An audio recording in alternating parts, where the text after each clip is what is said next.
ఒకసారి ఒక ఆవు పంది మాట్లాడుకుంటున్నారంట. ఒక కథ ఇది. ఆవు పంది మాట్లాడుకుంటూ ఈ పంది అందంట ఆవు దగ్గరకు వచ్చి, నిన్ను చూస్తుంటే నాకు చాలా జెలస్గా ఉంది. ఎందుకంటే మనుషులందరూ కూడా నిన్నే కొలుస్తారు, నిన్నే ఆనర్ చేస్తారు, నిన్నే జాగ్రత్తగా చూస్తారు, నిన్నే పూజిస్తారు, నువ్వంటే చాలా గౌరవంగా మాట్లాడతారు.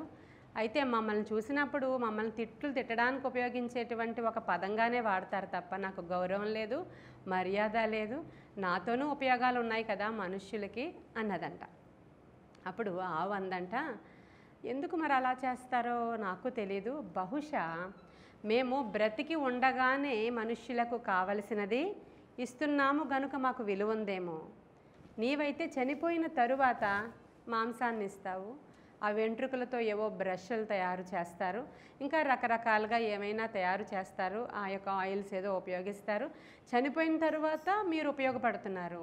బహుశా బ్రతికి ఉండగా నేను ఉపయోగపడబట్టే మాకు ఆ విలువ ఉందేమో అందంటావు. నిజమే కదా? సజీవులు సజీవులే కదా దేవుణ్ణి స్తుతిస్తారు. మన్ను ఆయన్ని సన్నుతిస్తుందా?